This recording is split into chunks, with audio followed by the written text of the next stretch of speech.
Hey there folks, this is GreenyXI welcoming you right back to Let's Play Umineko. This is episode 97. In last episode we had more of the sort of lovey stuff that was introduced in the question mark. Don't ask me which question arc, but a previous question arc that was all about introducing furniture to humans and the love between them and all that sort of stuff. And it also introduced the golden brooch that was broken in a previous arc, in that same previous arc as well. So it brought that into the answers.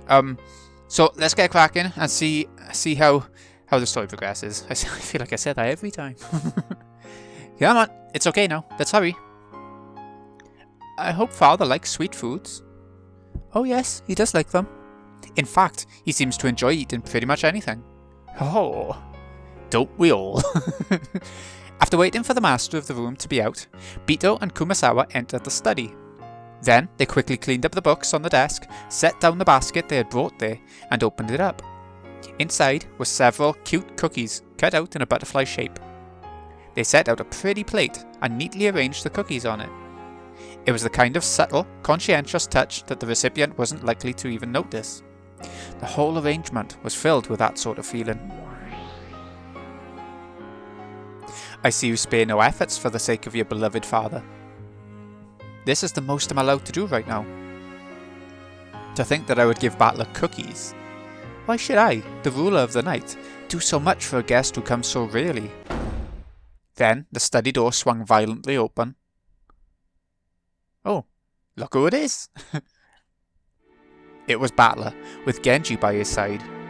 Battler's eyes went wide for a second when he saw Beato there, but his expression quickly went blank again. What are you doing here? Father, please excuse me. I didn't come here to get in the way of your important game. How were you able to get in here? Wasn't this room locked? My apologies. They wanted to surprise you with a gift, so I lent them a key. See? Have a look. Beatrice-sama baked these cookies with all her soul, hoping that you would enjoy them. Kumasawa-san and Genji-san taught me how. I never knew Genji-san was so good at baking cookies. Ho ho ho! He hasn't done it much of late, but long ago, Genji-san cooked all sorts of things. He was especially good with sweets. Cookies? Yes. It's a gift for you, Father. I sincerely pray for your victory in this important match. Battler looked at the plate on the study desk that was piled up with beautiful cookies and a message card of encouragement lying next to it. And his face twisted with a complex expression, which might have been one of sadness and might have been one of hatred. Master, Genji urged him to consider saying some words of gratitude to Beato. Battler understood. Anyone would be pleased to receive an act of kindness like this. Yeah, but it's not like Beato. It's not like his Beatrice to do it, is it? That's the problem. Even though he understood it logically, he couldn't help but give a small, exasperated sigh. Thank you. I'm very grateful. However, I don't like sweets. Please take it away. Master? Don't make me say the same thing again. Clean it up and take it away. Master, couldn't you just try one bite? Beatrice-sama worked hard to make them for your sake. I appreciate the sentiment. I'm in the middle of a vital game right now. This is the final game, and it's vital both for me and Beato as well. So please, don't mess with my heart any more than is necessary. That's just too sad for her. I'm glad that you're grateful for her feelings, but can't you show it by taking just one little bite? Father. Beato looked at Battler sadly. Battler hung his head to avoid her gaze. The expression on his face caused Beato more pain than any he had shown her before. Kumasawa, please clean this up and take it away. Master.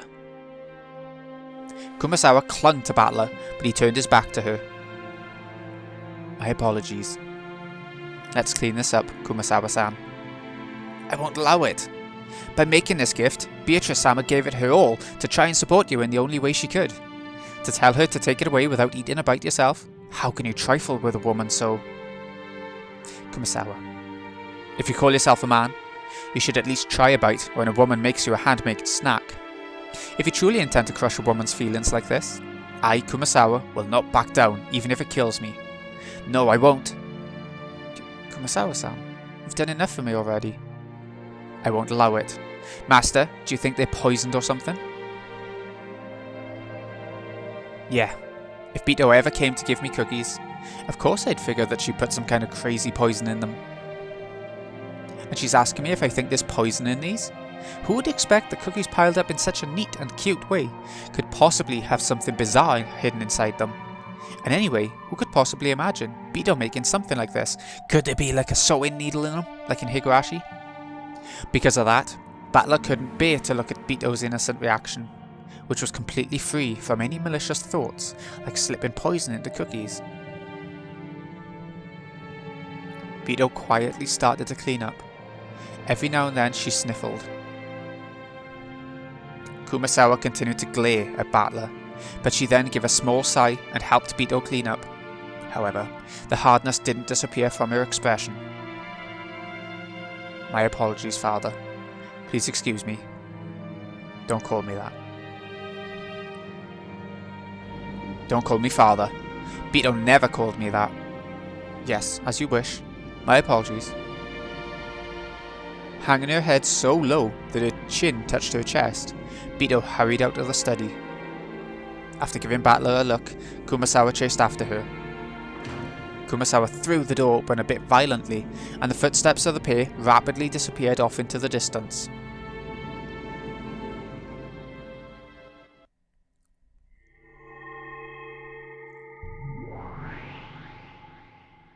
I may be his little sister, but I'm not sure how I feel about that. Yeah, Battler seems like the complete opposite of his character, doesn't he, since he's been the Game Master. If she were anyone other than Beato, you'd think of him as a true enemy of women. Is that it? I don't have a clue why Oni-chan and Beato act so friendly together. Right now I think of Beato as our greatest enemy, the one we must defeat. Still, even so, as a woman, I can't say I like how Oni-chan's treating her. And yet, I can understand Battler's feelings a little too. What a sad state of affairs. I still don't understand what kind of antagonism or connection there was between them. However, Oni-chan probably viewed Beato as a friendly rival, if not something more. Oni-chan's reason for defeating Beato isn't to destroy an enemy out of hatred. It feels like he wants to give a sincere answer to her questions. Yes. I can't deny the fact that their fight isn't based on hatred, but on a stronger emotion.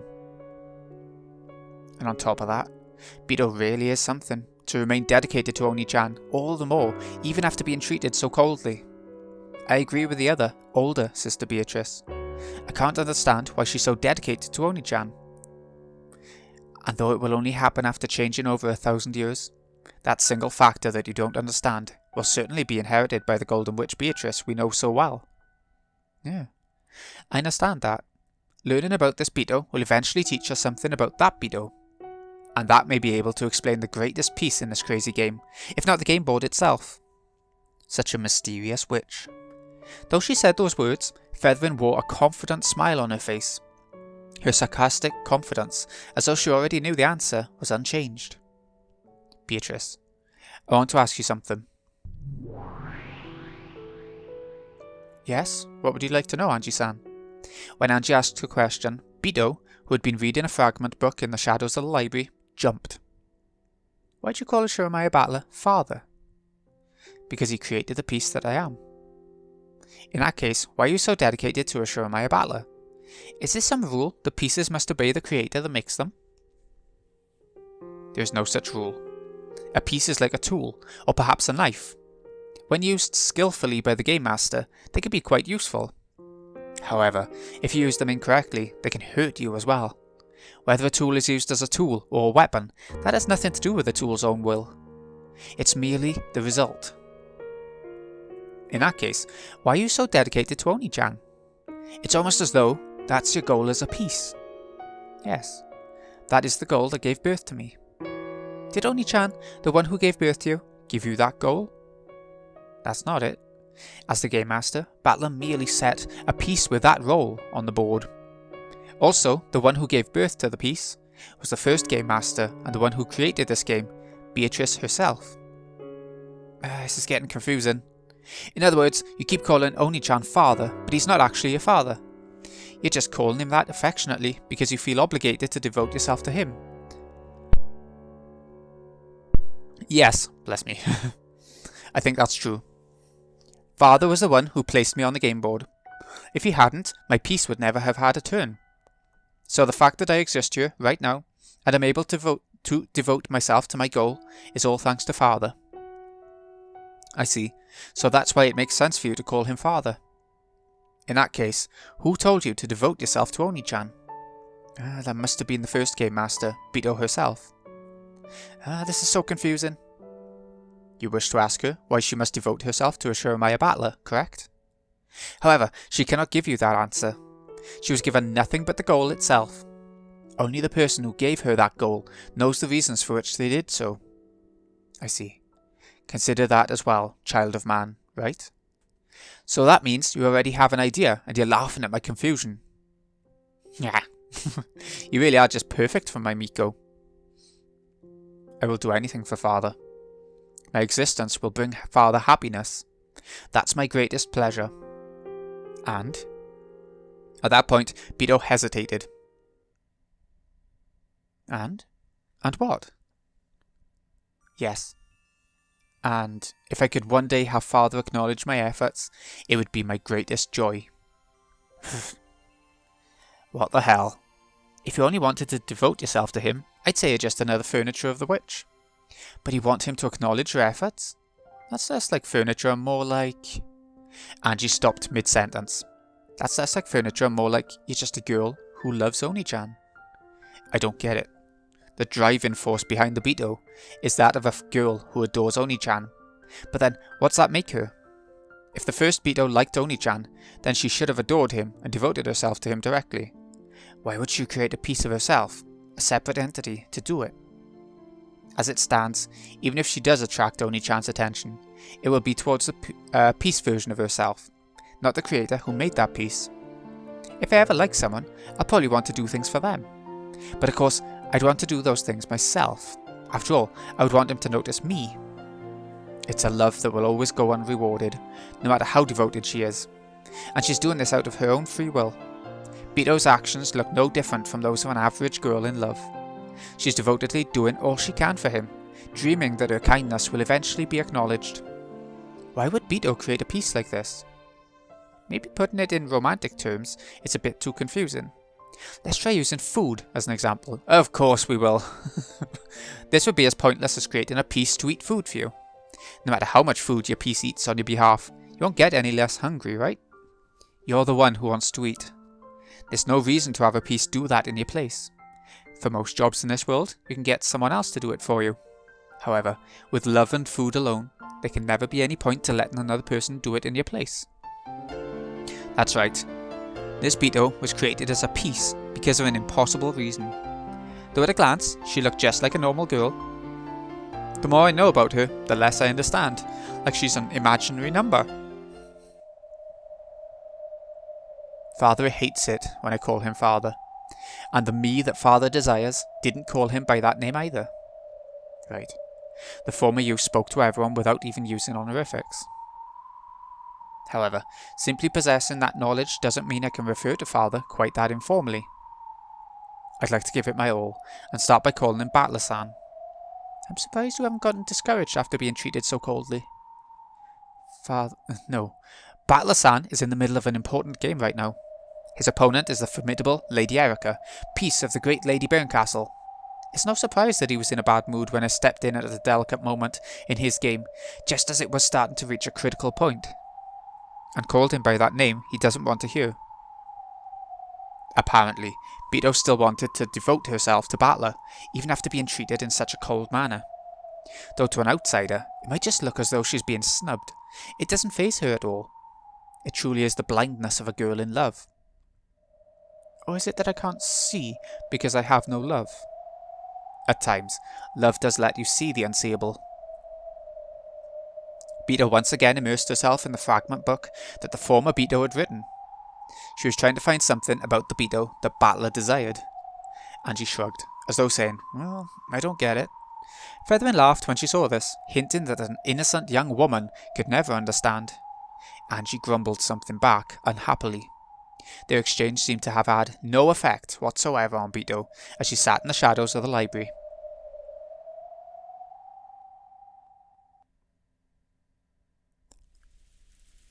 Oop, back to Battler. After chasing all the others out, only Battler remained in the study. There was no colour in this dimly lit room. However, for just the short time that the plate of cookies had been placed there, the room had seemed at least a little cheery. Battler's gaze drifted over to the table, which no longer had anything on it. When he did, the cookie plate that had been there until a second ago was revived. However, it was an illusion. Though the cookies could be looked at, they could not be touched, much less eaten. If Battler wished, he could make it possible to touch them or eat them, but it would be an empty sensation. It would only give the touch and taste that Battler desired. He no longer had any way of knowing what kind of cookies they had been. On the reception sofa across from Battler, a cloud of gold butterflies slowly gathered and took the form of the old Beato. Come on, have a bite. It's not every day that I make these by hand. Have no fear, I'm confident in how well they've turned out. Pukuk. Hearing that from a lady makes them all the more dubious. Seriously, any cookies you made would obviously have some kind of strange poison in them. How shocking that you should think so. Even if I did put something in, it'd be no worse than the kind that does this, and that to your other thing. God. If you do that sort of thing all the time, Battler will never agree to eat them. Huh?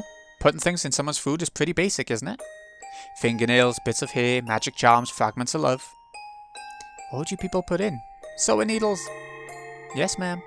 I wouldn't put anything in them. I just eat them all myself. Obviously. Do you have to be so predictable? Well, they say a girl's got to grab by all 3 sacks. 3 sacks? The first one's the stomach, right? Right. Next comes the wallet, right? And what was the third one again? Are they gonna say it? If I could catch a guy's attention, I'd want to make him sacrifice his body, heart and soul to me. That's why I pour all my power and affection into my cooking. In any event, making someone eat your food is probably a frontal attack that's gone unchanged throughout the ages. Ridiculous. How pathetic to think that you couldn't grasp a single man's heart without relying on such simple tricks. Oh? You saying you've succeeded in grasping a man's heart, Oni-sama? Battler, there's nothing weird in it, so have a bite. Don't think you'll ever get a chance to eat my handmade cookies again. There probably won't be another chance. I slowly stretched my hand out to the illusion of the cookie plate and touched it. Ah, poor Battler.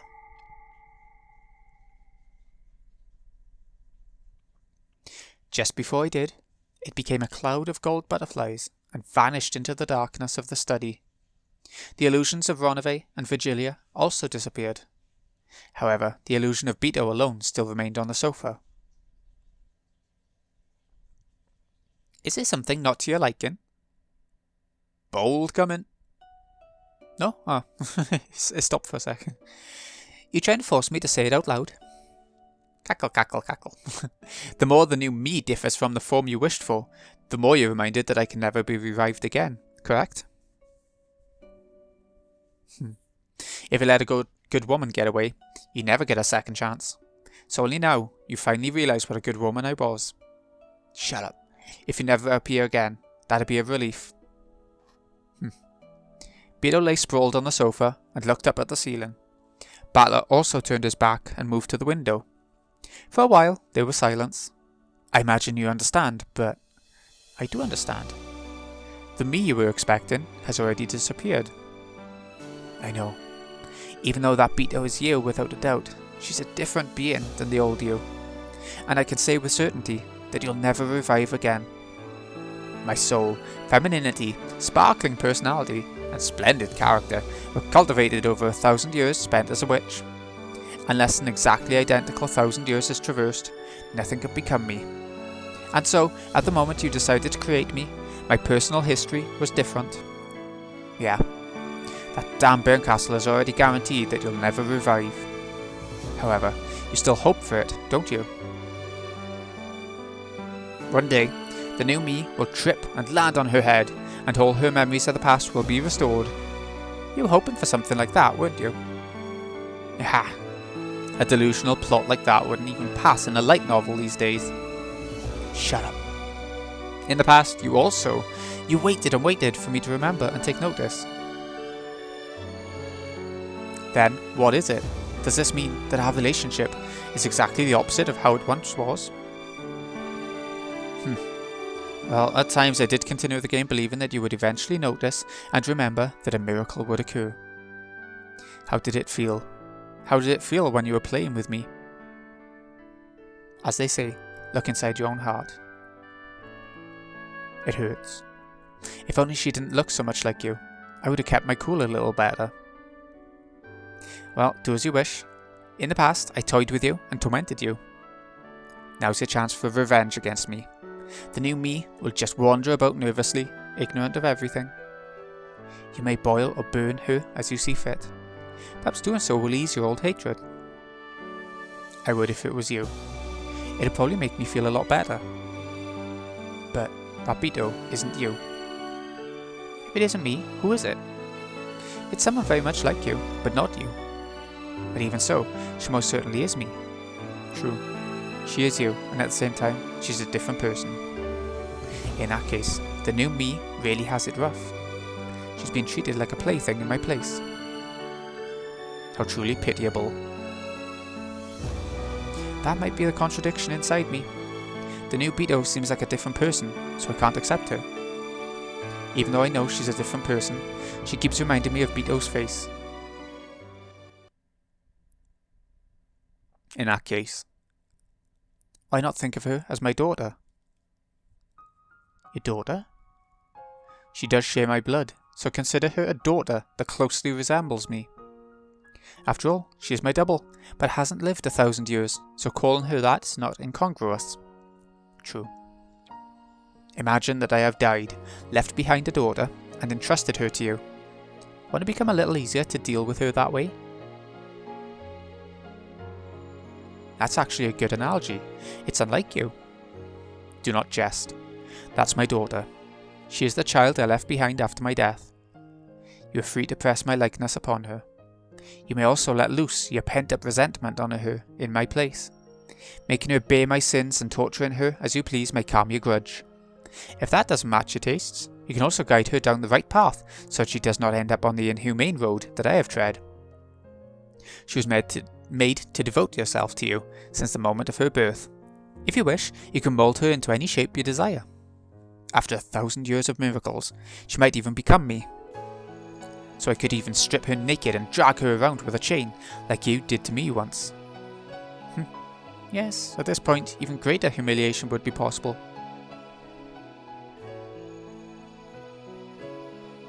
So, she is your double and your daughter. Yes, she is exactly the same person, the same piece, which was created once more by the rule called Beatrice. However, when I'm unable to accept it that way, I can think of her as Beato's daughter, finding a clear guidepost for how to interact with her and smooth the uncertainty in my heart. Finally, I understand how cruel I was to her then. My tears poured to the ground, and when I followed them with my eyes, I noticed that a white business card had fallen onto the floor. It was the message card that had adorned those cookies. I rushed her, telling her to clean up and leave right away, which is probably why it had fallen to the floor unnoticed. I picked it up and read the message on it. It was extremely short, pure, and sincere. It's so clear that I should be able to read it. However, it's blurred with tears, and I can't see anything. Nice effect. Bit of pixeling.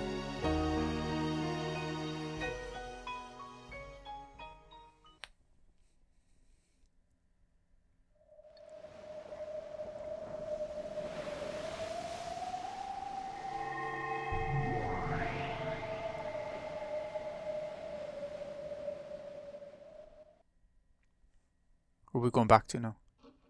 The flood of light and sound slowly dissipated. The silence that followed was not interrupted even by the sound of wind and rain outside that had once been present. Both Jessica and George timidly opened their eyes. Where in the world is this? Yeah, in the last episode, like yesterday's episode, it went all white for them when they had, love moments, I suppose. It was a strange room they had never seen before. It looked like a Western-style smoking room. Its furnishings were stylish and expensive. It felt like the room of some dignified person. There was a set of black tea on the table, as well as a chessboard, which seemed to be halfway through a game. However, there was something strangely out of place. The black and white checkerboard pattern made it feel like chess, but it looked like a very similar, yet totally different game that no one knew of. And similar to how it both looked like chess and not like chess, the furnishings of this room, no, the room itself, though it seemed like a Western smoking room, it also felt like something completely different. Just where is this place? Jessica-chan and Kanan-kun and Shannon? Where's Shannon? I'm right here, George-sama. And I am here, milady, George-sama. We apologize for bringing you to a place like this. What on earth is going on? Just when Shannon took out something that looked like a butterfly wing, and it started shining, the same thing happened to me. Kanan-kun took out this golden butterfly brooch thing, it started to sparkle, and... Milady, George-san, first off, please allow us to apologize. And please stay calm. Something strange is about to happen. That strange thing will probably test us. Test us? Do you mean that trial you were just talking about? That we had to overcome if we wanted to be together? Is that it? A trial? I haven't explained it to you yet, milady. My apologies. But please, if your words just a second ago were the truth, please lend me your strength. I will give it everything I've got, so please. I don't understand a thing that's been happening. Do you know something, George-san? A bit. I'm just as surprised as you by what's happening now. However, if they're saying that this is an unavoidable trial and that we're essential for it, I intend to take on whatever may come. A trial? Kanan-kun. The brooch. Yeah. The two of them brought the halves of the broken golden butterfly brooch closer to each other. As they grew closer, the strength of their bright yellow radiance increased. Jessica-chan, I want you to prepare your heart as well. I'm already prepared. What do you mean? I don't have a clue. What the hell's going on? It's a trial. A test for a pair of those who love each other. Huh? George spoke these awkward-seeming words quickly and easily. It was such an embarrassing line that Jessica couldn't help turning red. But the expression on George's face, which was so serious that it was almost grim, forced her to tense up as well. Shannon and Kanan were just as serious. With a glow in their eyes, as though they were taking part in a sacred duel, the pair of them brought the two gold butterfly wings together. Then the wings they held became a single brooch and regained their magical power. An even more intense light filled the room, and the scene was burnt into the retinas of all present, as the brooch shattered and two shining things flew out of it.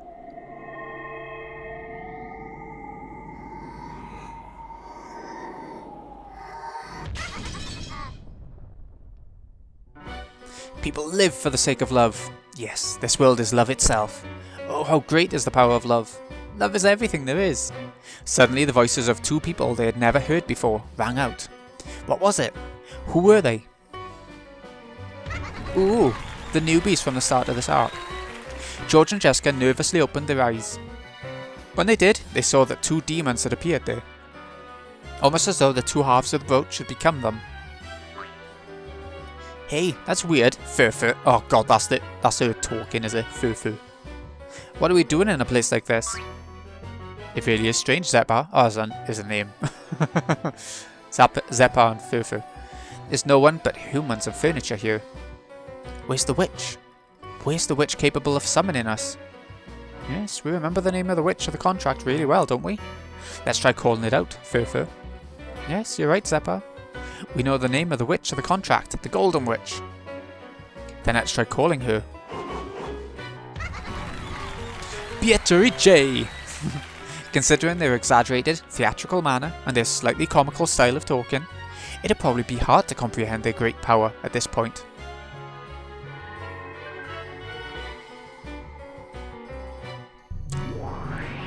There they are. When the two demons called Beatrice's name, a cyclone of gold butterflies picked up throughout the room. Then it took the form of two golden witches. Oh, there are two Beatrices. Well, there are two of us as well. Why shouldn't there be two Beatrices every now and then? This is my double and my little sister. We two are the same and as a single person. Pleased to meet you. It's been a long time, Beatrice Sama. Am I dreaming? I feel the same. Still, it's too early to get dumbfounded. Unlike Jessica, George had maintained his composure even during this bizarre scene. After all, Shannon had already told him what would happen next. Demons of the contract. It's been too long. Zeppa, and you too, Furfur. Long time no see. You seem to be in high spirits as always. But what a cute little sister you have. I'll bet those teary, juicy eyes taste like white peaches.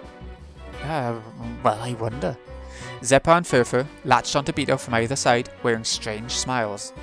Each movement they made was exaggerated, yet polished, as though they were acting out a play. Leave it at that for now, demons of the contract. To think that tonight will be the last time we see that mischievous spirit. It'll be dearly missed. The last time? The brooch, our vessel, has already been destroyed. In other words, our role is finished after this. Ah yes, it's been fun, Beatrice. However, it was decided when the contract was made. It was decided that we must lend our power one more time before our final farewell. So this is truly the final miracle. Once is enough for the miracle of love. After all, eternal love will never be needed a second time. There you have it. Lovers. Those gathered here have been cursed to have unfulfilled love unless a miracle occurs. Your last chance is the power of the golden butterfly brooch, which can grant such a miracle. And like it or not, this chance is limited to this evening. This miracle can be given only to a single pair. I won't lose. Yeah. Let's both give it our all. Shannon and Cannon exchanged serious gazes. Both had already readied themselves to fight for the sake of their love. I don't really get it, but I don't want to borrow the power of some strange demon. Jessica was finally starting to figure this place out. These demons were probably planning to pit her and Cannon against George and Shannon. Let me be clear, this is none of your business. Cannon and I can handle our relationship by ourselves. I shouldn't have to put myself in the debt of some bizarre demons. My lady, please listen. If we don't overcome this trial, we cannot be together. Jessica, accept it. This is the only trial that could possibly be imposed on abstract furniture wishing to be joined with a human. More of this stuff about furniture and humans? Don't butt in, this has nothing to do with us. You still haven't told my lady? I didn't know how I should explain it. Cannon-kun, Shannon, and you, George Nissan, why are you listening to these creeps? No one can stand in the way of a person's love. Why do we have to please these demons? It's none of their business. Well, it seems we have quite a troublesome blockhead among us. We could begin the game like this, but that would hardly be fair. Can you explain it for her? I don't understand it that well myself. Is there some kind of problem with the love between Jessica-san and Cannon-san? Oh my, it seems you and the others understand nothing at all. With our blessing, the pair can cultivate their love at their leisure. No need to worry about suspicious demons. However, without our blessing, your love will vanish, disappear, wither, and decay. How the hell are you so sure? Because that is fate. You are free to choose not to accept it, free to choose not to resist it. Oh, what happens if you choose not to resist it? That love will end. But perhaps an abstract explanation isn't so convincing. Well now, how could one explain the dead-end fate you're in? Assure me, Jessica, a future shared between the two of you will be far more grim than you realise. If you don't gain the miracle of magic, disaster will most certainly befall you. Then it will cover you, fester within, and split the two of you apart. Even I will not be so boorish as to describe the details of that process. However, if you don't believe Jessica, I will tell you how it ends. Cannon will stop being a servant, will leave the island. For all eternity. You'll probably leave the island yourself in search of the one you love, but such a venture will doubtless be in vain. Yes, and then you will mourn and hate. Hate who? You. Me? No, the you of this moment. With a dramatic gesture, the two of them pointed at Jessica. They were saying that if she left, the person left with regrets would be Jessica herself. What the hell are you saying? When you've lost the one you love, you'll realise. You'll realise how much you hate the person you were when you ran away from the trial to complete the love. Yes, we're messengers from the you of the future. Please, at this very moment, take your love seriously and fight. And if you don't listen to the message of the you from the future, the foolish snake eating its own tail will keep on gulping. The endless cycle of suffering will swallow you up, and you will simply vanish. What the hell are you talking about? Jessica's confusion showed on her face as anger. However, a memory of something she'd heard a long time ago welled up in the back of her mind.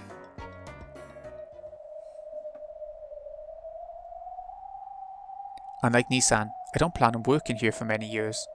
After just a few years, or possibly, if Nissan ever decides to stop working here, I think I'll stop working too. Hold on 2 seconds. Okay. Kanan-kun. If you give up on the miracle of magic and hand it over to Shannon and George, they will be joined and will leave the island. Following that, Kanan will leave the island as well. That's fate and unavoidable. Then what if they can obtain the miracle of magic? Of course, Kanan will remain on the island by Jessica's side full time. He will probably start learning music with Jessica as she desires. How their relationship will progress afterwards is a matter for the two lovers. They can deepen their relationship slowly all by themselves, as Jessica wanted. However, if that happens, George-san and I will not be joined. Fate demands that we fight, putting our happiness and futures on the line. You kidding me? What the hell? So if we are joined, the other pair will split apart? What kind of demon's game is this? Don't be mistaken, you will not be taking something from each other. Without the power of the golden butterfly brooch, neither love is fated to bear fruit.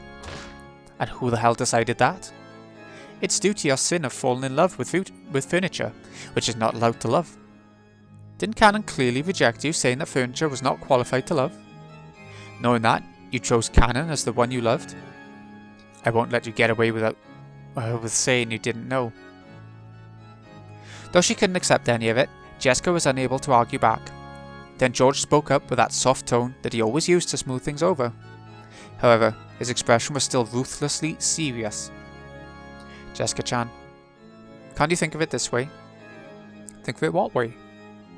I love Shannon. I am prepared to overcome any and all trials and obstacles that stand in the way of us being together. What about you? Well, I'm not so weak that I'd lose heart that easily. Yes, that's it exactly. At this moment, we are being tested. Tested to see who can display the strength of our feelings more strongly. You saying that you actually support this crazy plan of theirs? It doesn't matter whether I support it or not. When I gave Shannon that engagement ring, I swore to fight all trials and barriers that stand in my way. No matter how unreasonable or incomprehensible these trials might be, I cannot choose to avoid them. George spoke clearly, then looked at Jessica with a cold gaze. By now, Jessica almost understood. If she kept on grumbling and avoiding this demon's trial, the game between the two groups would automatically end with her defeat by default. In other words, George and Shannon would win. Then they would gain the miracle of magic, their love would be completed, and Jessica and Kanan would split apart, with Kanan eventually leaving the island and never seeing her again. Nothing would make me happier than to see you step out of this trial. That way, I wouldn't have to fight you. And that would show the limits of your feelings for Kanan-kun. It seemed as though George spoke ruthlessly, but he was actually being exceptionally fair. If Jessica lost by default, she would never be able to clear away her lingering regrets. That would leave a bad aftertaste for George as well. We must fight openly for that single miracle. Even if I lose at the end, I'll be able to accept it if we both gave it our all. Get on with it then. And because of that, I'll be able to cheer on the victors from the bottom of my heart. George's determination is quite impressive. After hearing that, you still going to run away? The two demons giggled and challenged her. Of course, George didn't laugh, but he still challenged her with cold eyes. And Shannon? Please forgive me, milady. I'm determined not to flinch in my resolve. Even if I know that sticking to my feelings means ending your loving relationship, milady. Shannon had never before spoken to Jessica with such serious and solemn words. Jessica realised what a strong will had dwelt within her usually weak and clumsy friend, and was surprised. Kanan-kun, I want to start a new life with you, milady. Even if that life means crushing Nissan's happiness, I will not falter. Kanan was also doing all he could to restrain himself. Yes, all of them were being serious and frank, and abandoning any naivety they may have possessed. All this about golden butterfly brooches and miracles of magic, and the trial that the demons were giving them. None of it mattered. Only one thing was being tested: whether or not they possessed the strong will to make their love come true.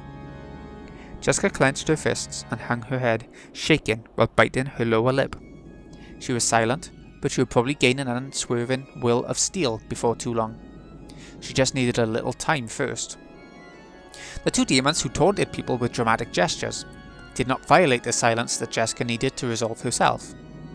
Love brings about conflict, and this conflict gives rise to determination. As the demons of love, they could understand more fully than any others how noble that determination was.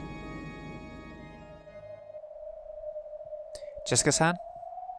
Furthermore, this magical miracle is something that can be received by you as well. By me too? What do you mean? She had the thought this had been about two pairs of lovers. Beato was surprised to suddenly hear that this had something to do with her as well. With the miracle of the golden butterfly brooch, even your wish that your affection for Battler will be acknowledged, can be granted easily. And without such a miracle, you too can never be bound to him. It means you're no outsider to this either. To cut across the marshes of love. That's your wish, is it not? We'll not make light of your wish. Even your relationship with Battler will eventually fester and rot. No matter how much of a positive outlook you take, you know that this fate will eventually come to pass, barring some kind of miracle. Well, Beato hung her head sadly. She hadn't wanted to lose heart from that cookie incident. However, it would have been a massive lie to say that it hadn't hurt her. The more she tried to get close to Battler, the more she hurt him. However, she had been born in order to get close to Battler. She was like a hedgehog freezing in the cold and bunching together for warmth. She had approached him because of love, and had been hurt for it. If you understand that much, entrusting your fate to a miracle may prove to be of some interest. As they say, an unbought lottery ticket earned you nothing. Zeppa, Furfur, let my little sister join in too. Oh, of course! Welcome, second Beatrice. We were planning on including you from the very beginning. After all, we are Zeppa and Furfur, the demons of love. May I join in as well? If you want to, I don't see a problem. I won't prevent anyone from entering. We'll win against all hindrances and make everyone celebrate our union. Of course, it's the same the other way around. If you succeed in love by defeating us at our best, then both Shannon and I promise to sincerely support the pair that wins. Right, Shannon? Yes. We will not lose. And even if we did, we'll cheer you on from the bottom of our hearts. I feel the same. I will not lose. Well, if there's no way out of this fight, let's show them what we got. No matter what, Kanan-kun and I don't plan on losing. You feel the same, do you not? Yes. If there's even a small chance the father, the Battler-san will acknowledge me, I'm willing to put myself on the line. Well said. Good going, little sister. Zeppa, Furfur, the actors have gathered. Then let's begin, Furfur. Yes, let's begin, Zeppa. Let's begin this trial of lovers, the fight over a single miracle of magic. Ah, I thought it was going to end before the game actually started. It's going to be interesting to see what the trial actually is. But I guess we'll find out next time. So, this has been Greeny XI. I hope you've enjoyed. Thank you so much for watching. I'll see you again in a bit. When we... going back to Erica. Okay, we'll check on Erica. Thanks again for watching, folks. See you again in a bit.